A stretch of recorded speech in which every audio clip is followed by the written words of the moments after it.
दोस्तों, आज हम बॉर्डरलेस फॉग मूवी की कहानी जानने वाले हैं। तो शुरू करते हैं। कहानी की शुरुआत में हम इंडोनेशियन मलेशियन बॉर्डर को देखते हैं, जहां चारों तरफ सिर्फ गहराई को रहा होता है। वहीं पर हमें पुराने इस दुकान को देखते हैं, जहां कुछ वर्कर्स खाना खा रहे होते हैं। इसी बीच दुकान के रूप बना एक बड़ी सी चीज गिरती है, जिसकी आवाज से सभी ट्रेड जाते हैं कि अचानक क्या हो गया। अब जैसी को बाहर आकर देखते हैं कि असल में गिरा गया, तो उन्हें काटने की लाश दिखाई देती है। तभी उनमें से एक आदमी उस बॉडी के पास जाकर जैसी उसको टॉर्च करता है, ना तो उस आदमी का पूरी तरह से करता हुआ होता है और शरीर के अलग अलग टुकड़े नीचे गिर जाते हैं। इसी के साथ ही यहाँ पर क्या होता है, जानिए। अब अगले सीन में हम डिटेक्टिव संध्या को देखते हैं, जिसका जगराता शहर से शहर में ट्रांसफर हुआ है। दोस्तों, वो इसीलिए ताकि यहाँ पर आकर पता लगा पाए और पुलिस की हर कर सके कि असल में यह मॉडल कर कौन रहा है, क्योंकि हर रोज एक ना एक आदमी की उस बॉर्डर के पास मौत हो जाती है और इसी के चलते लोगों में बहुत ज्यादा दर्द भी हो जाता है। आगे संजय को वहीं बोला आता है जहां उस बॉडी को रखा गया है। वहीं संजय की मुलाकात अपने ऑफिसर पहले का और ऑफिसर समस्या होती है।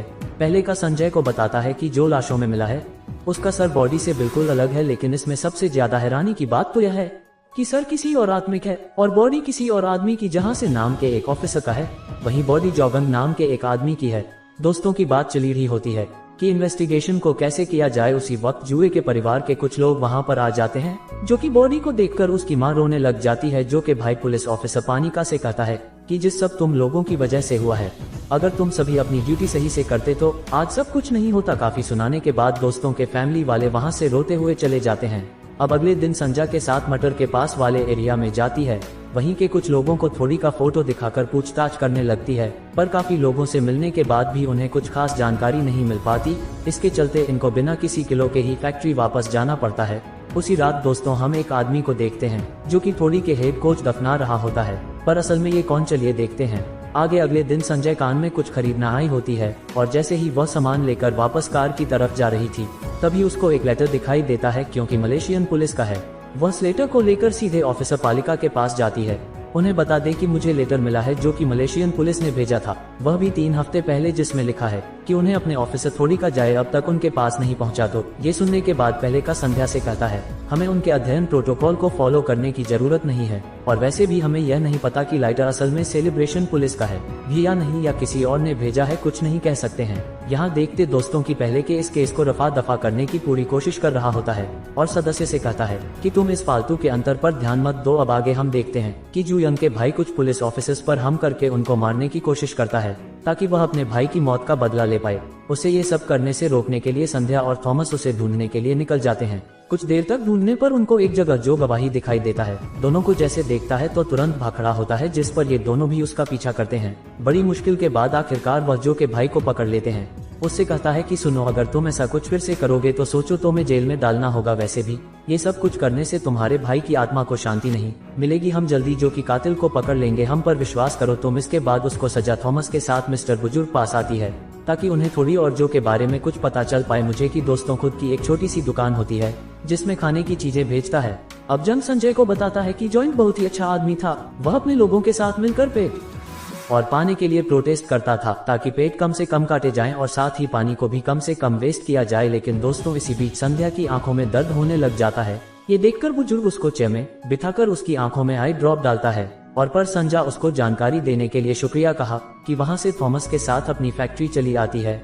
आगे दोस्तों हम एक औरत को देखते हैं, जो कि अपने साथ कुछ लड़कियों को डरा धमकाकर उन्हें बेचने के लिए अपने साथ लेकर जा रही होती है। जहाँ लड़कियों में से एक लड़की, जिसका नाम सिंधिया होता है, उसके साथ उसकी छोटी बहन भी होती है। तो काफी तरह होते हैं, लेकिन तभी अचानक वो औरत गाड़ी रोक के आगे जाकर देखती है तो उसे आगे का पूरा रास्ता पानी में डूबा हुआ दिखाई देता है। एडीसी मौके का फायदा उठाते हुए सिंधिया अपनी बहन के साथ उस औरत से बचकर वहां से भाग जाती है। अगली सुबह संध्या को देखते हैं, जो कुछ ऑफिसर्स के साथ बोर्ड से कहीं जा रही होती है। तभी उन्हें पारी में ओमी नाम की औरत का कटा हुआ असर दिखाई देता है और साथ ही साथ उसके मुंह में उनको एक फोन भी मिलता है। ये सबको सही कर सज्जा काफी चौंक जाती है कि कौन है ये, कौन कर रहा ये सारी चीजें। फिर सजाओ सिर को अपने साथ ऑफिस लेकर जाती है, जहां पानी का भी मौजूद होता है। अब थोड़ी और इन्वेस्टिगेशन करने पर सजा को अगम नाम के एक आदमी के बारे में पता चलता है, जो कि एक बहुत बड़ा बिजनेसमैन है। अगम के ऊपर कई सालों पहले ह्यूमन ट्रैफिकिंग मतलब लड़कियों की तस्करी करने का केस लगा था और वह पैसों की मदद से उसके से बचकर निकल गया था। पर उन्हीं की वजह से कुछ दिन पहले उसने होने के साथ कुछ फोटोज अपने सोशल मीडिया पर अपलोड किया थे, तो शायद उन्हीं के मॉडर्न उसका कोई हाथ हो सकता है।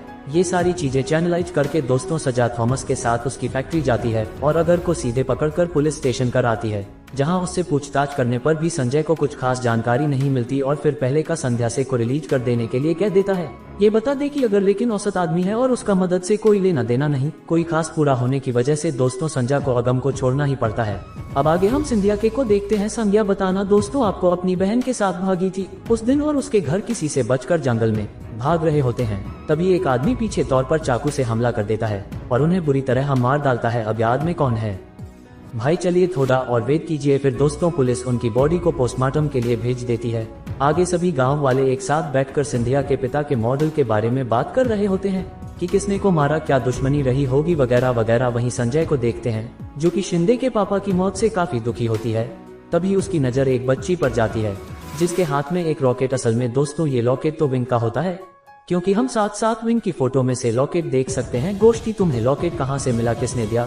तो कोई रॉकेट। इस पर जवाब देते हुए वो लड़की कहती है जब हमें किडनैप करके एक जगह रखा गया था वहीं मुझे लॉकेट मिला था। उसके बाद तो सजा के पूछने पर वह लड़की संजय को उस जगह की लोकेशन पता देती है। अब संजय जगह जाने का फैसला करती है ताकि उसे मटर के बारे में पता चल जाए या फिर उसके बारे में कुछ सबूत मिल जाए, जहां जाकर उसको एक बड़ी सी दिखती है जो कि अब पूरी तरह से अंदर में बदली हुई है। सजा हो सकती में चारों तरफ कुछ क्लू ढूंढने की कोशिश करती है, लेकिन तभी कार्ड में जिसका पूरा शरीर काले कपड़े से ढका होता है वह संध्या पर अचानक पीछे से हमला कर देता है और उसे पूरी तरह मारने लग जाता है। मारते मारते दोस्तों को धक्का देकर एक गड्ढे में गिरा देता है जो कि उसे फैक्ट्री के बीचों बीच है। गड्ढे में गिरते ही संजय बेहोश भी हो जाए। दूसरी तरफ हम सिंधिया को देखते हैं जो कि अपनी बहन के साथ जंगल में फंसी हुई है। तभी उनको जगह दिखाई देती है जिस पर सिटी अपनी बहन से कहती है सुनो आज की रात गुजारेंगे। पर दोस्तों वह जैसे ही अंदर जाती है तो चारों तरफ आदमियों के करते हुए लड़के दिखाई देते हैं और साथ ही साथ कई सारे हथियार भी। ये देखकर दोनों बहनें बहुत बढ़ जाती है और अपनी बहन को वहाँ से ले वह तुरंत भागती है, क्योंकि यह खतरे की निशानी थी। अगर उन बत्रा ने दोनों को देख लिया तो इन दोनों के साथ भी वही करेंगे जो उन्होंने वाक्यों के साथ किया। यहाँ दोस्तों गड्ढे में सज्जा को जैसे ही होश आता है तो अपने आप को उस गड्ढे में देखती है। पहले तो वह निकलने की कोशिश करती है लेकिन निकल नहीं पाते, इसलिए वह चोरों से मदद के लिए काफी आवाजें भी लगाती है, लेकिन वहाँ पर कोई होता यही उसकी आवाज को सुनने के लिए। कुछ देर के बाद वहाँ पर थॉमस अचानक से आ जाता है और संध्या को स्कर्ट से निकाल लेता है, जिसके बाद संध्या को भोजन की दुकान पर लेकर जाता है। तो वहाँ पर उसके हाथ पर जो चोटें आई होती है उस पर दवाई लगाई जाती है। अब थॉमस और सज्जा बैठे होते हैं तो थॉमस बताता है कि मैं पुलिस मैसेज आया कि मैं अपने कम्युनिटी को बचा पाए। फिर 200 फंड हाउस अपनी कहानी बताती है कि कैसे बचपन में एक एक्सचेंज में उसने छोटी सी बच्ची को कार से उड़ा दिया था। कि कहानी बताते बताते हैं संजय काफी दुखी हो जाती है। इसके बाद दोनों फैक्ट्री चला दें। अगले दिन की बात है दोस्तों, सज्जा जैसे ठीक होती है ना तो ऑफिस में जाती है, देखते हैं कि कोई आदमी थॉमस को एक लोग दे रहा है और ये सब कुछ देखकर संध्या को कहीं ना कहीं थॉमस पर थोड़ा शक होता है। दोस्तों अब देखते हैं कि पहले का संजय कॉफी टेबल आता है जहां वह ट्रांसफर पेपर साइन करने के लिए कहता है और साथ ही साथ यह भी कहता है कि अब तुम्हारा यहाँ से ट्रांसफर हो गया है। सज्जा भी बिना कुछ कहे उन पेपर पर साइन कर देती है। पर दोस्तों अभी तक मर्डर केस नहीं हुआ है और देखो समझा का किसी और शहर में ट्रांसफर किया जा रहा है। इसका मतलब कहीं ना कहीं पुलिस के बीच कोई तो इन्वर्टर में शामिल है। सज्जा बहुत दुखी हो जाती है कि केस पिस्तौल नहीं कर पाए और ऊपर से ट्रांसफर भी हो गया, लेकिन वह चुप नहीं रहती और सोचते हैं कि मैं से इंस्टॉल करके तो रहूंगी। इसलिए कुछ जानकारी लेने के लिए संध्या जो इनके भाई सलाह की फैक्ट्री जाती है, जहां वो संध्या से कहता है कि हमारे पास एक ही रास्ता है, हमें अगर गोकर्णनाथ करना होगा क्योंकि इन सभी मॉडल के पीछे उसी का हाथ है। इसके बाद दोस्तों संघर्ष इलाज के साथ मिलकर अगम को उसके शॉप से किडनैप कर लेती है और फिर वो दोनों को किडनैप करके जंगल के बीचों बीच लेकर आ जाते हैं। सरंजाम से कहते हैं कि सुनो हमें सब कुछ सच बताओ वरना तो मैं यहीं पर मार देंगे। जिस पर अगर उसे बताता है कि मैंने थोड़ी को कहा था जो को मार देने के लिए, क्योंकि जॉइंट हमारे बारे में इन्वेस्टिगेट करने लगा था और हमें डर था कि हमारा साथ पुलिस को बता दे और इसका में थोड़ी भी हमारे साथ मिला हुआ था। हालांकि ठोस के मर्डर में मेरा कोई हाथ नहीं है। दोस्तों हुआ ये था कि एक दिन किसी ने थोड़े का स्तर अगम की फैक्ट्री में भेज दिया था, जिसको देखकर काफी डर गया। इसीलिए हम थोड़ी के सर को जला देता है ताकि वह किसी मुसीबत में फंसे। और मूवी के बीच में हमने जिस आदमी को उस स्तर को जलाते हुए देखा था वो कोई और नहीं बल्कि आगामी था। तो अब ये तो पता चल गया कि चुप को थोड़ी के हाथों अगर ने बनवाया था। पर थोड़ी को किसने मारा बस पता चलने वाला है। भी जब थॉमस और पानिका को देखते हैं जहां थॉमस कार में पानिका का वेट कर रहा होता है, तभी थॉमस अपने फोन का रिकॉर्डिंग ऑन करके चुपके से उसे कार में छुपा देता है। उसी वक्त वहां पर पेनी का कार्य में आता है। दोनों वापस पुलिस स्टेशन जाहिर होता है। उसी वक्त बीच रास्ते में थॉमस पानिका पर गन रख देता है और उससे पूछता है कि क्या तुम सजा को मारना चाहते हो। असल में दोस्तों थॉमस और पैर का भी कम के साथ मिले हुए थे। अगर ने दोनों को पैसे दिए थे ताकि जॉइंट और थोड़ी के मर्डर के बारे में किसी को कुछ पता ही न चले और यह केस बंद हो जाए, अन्यथा कहता है कि सज्जा की वजह से हम दोनों इस केस में फंस सकते हैं। इसीलिए का उसको मारने की कोशिश कर रहा था, पर तो उसे बचा लिया। यहाँ पर हम देख सकते हैं कि थॉमस दोस्तों सज्जा से प्यार करने लगा है, इसलिए उसे बचाने में भी गया था।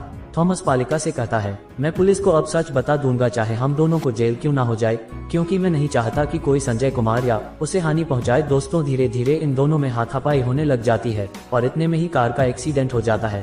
अपने घर निकालता है और थॉमस को वहीं छोड़कर कर देता है। दूसरी ओर से जो कि अगम पर बहुत ही गुस्सा था, क्योंकि उसने उसके भाई को मरवाया, इसीलिए को मारने के लिए अपने साथ लेकर जा रहा होता है।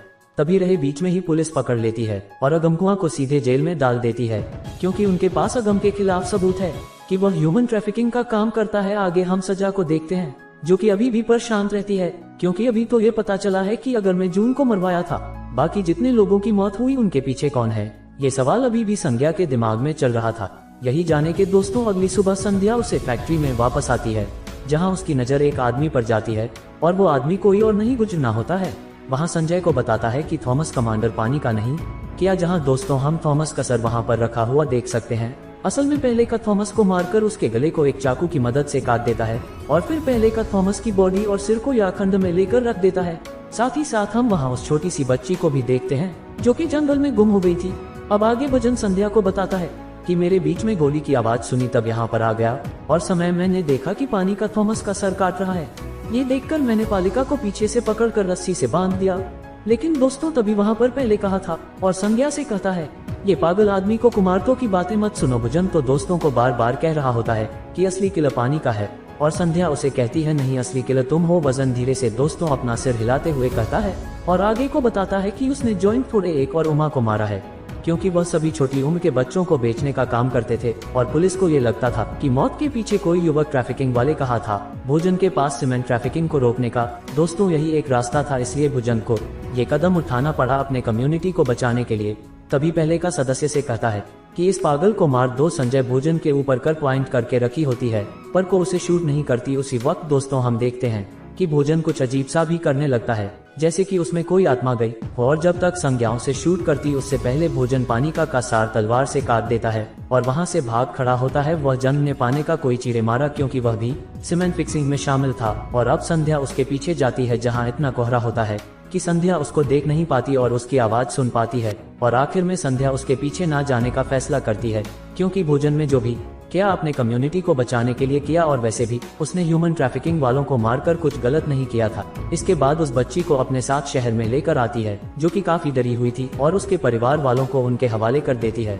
अब पुलिस को कॉल करती है, जहां पुलिस को इस खंड में कई सारे हथियार मिलते हैं और साथ ही साथ कई लोगों के करते हुए सभी संजाल विलास और बाकी शहर के सारे लोग थॉमस की डेड बॉडी के सामने उसकी आत्मा के लिए शांति प्रिय करता है। जिसके बाद जैसे वहां से अपने ऑफिस जाती है तो उसे वहां वह फोन की रिकॉर्डिंग दिखाई देती है, जिसमें वह देखते हैं थॉमस उसके लिए पालिका से लड़ रहा था। ये सब कुछ रहकर वह काफी इमोशनल हो जाती है और उसे याद करते हुए रोने भी लगती है। फिर वो अपने ऑफिस और से इजाजत लेकर वापस अपने घर जा रही होती है, जहाँ वह बीच रास्ते में देखती कि एक जगह काफी भीड़ लगी हुई है। संजय देखती है कि वहाँ भोजन का हुआ सा लटक रहा है और किसी ने दोस्तों को भी मार दिया। अब किसने भोजन को मारा है? इसके दो कारण हो सकते हैं। पहला तो यह है कि भोजन को फॉरेस्ट की आत्मा ने मारा होगा, जिसका कारण क्या हो सकता है कुछ देर में पता चलेगा। वहीं भोजन की मौत का दूसरा जो मुझे कारण लगता है दोस्तों वह यह है कि भोजन ने सभी इलीगल ट्रैफिकिंग करने वालों को मार दिया था। तो ऐसा हो सकता है कि उन्हें ट्रैफिक के किसी क्लोज आपने को या किसी टीम मेंबर को इस बात का पता चल गया होगा कि पूजा उनके आदमी को मारा है, इसलिए उनमें से किसी ने भोजन को मार दिया होगा। लेकिन इस चेहरे से ज्यादा पहले वाला कारण ज्यादा सही लगता है, जिसमें हम सोच सकते हैं कि भोजन को फॉरेस्ट की आत्मा ने मारा होगा। तो पहले मैं आपको बता देता हूँ कि फॉरेस्ट की आत्मा ही थी जो पूरे समय भोजन की बुरे लोगों को मारने में मदद कर रही थी और उसे हमेशा इतनी शक्ति देती रहे जिससे वह इन सभी टॉपिक्स को मार पाए। लेकिन सोचने वाली बात यह है कि जब एक तरफ में भोजन की मदद कर रही थी तो वह उसको मारी। तो इसे समझने के लिए दोस्तों हमें थोड़ी हिस्ट्री जानी पड़ेगी। देखिए 1967 से लेकर 1990 मलेशिया और इंडोनेशिया में कम्युनिटी आइडियोलॉजी बहुत बढ़ रही थी, जिसका काम यूज वाली गवर्नमेंट के खिलाफ बात करना होता है, जिस वजह से वहाँ के गवर्नमेंट कम्युनिस्ट को मार रही थी। और अगर हम इस कहानी को देखें तो ये कहानी 1972 में हो रही है, यानी कि उसी समय में। और हमें कहानी के बीच में ये भी बताया जाता है कि फॉरेस्ट में जो आत्मा है वह किसी बड़े कम्युनिस्ट लीडर की आत्मा है। दोस्तों अब आप काफी हद तक समझ सकते हैं कि वार्ड न भोजन की इसलिए मदद कर रही थी क्योंकि वह कम्युनिस्ट थी और लोगों का भला चाहती थी, लेकिन वह ये नहीं चाहती थी कि लोग और मैट्रिक अंदर रहे। दोस्तों कम्युनिस्ट की आत्मा ने भुजाओं को मारा जबकि पहले उसकी मदद कर रही थी।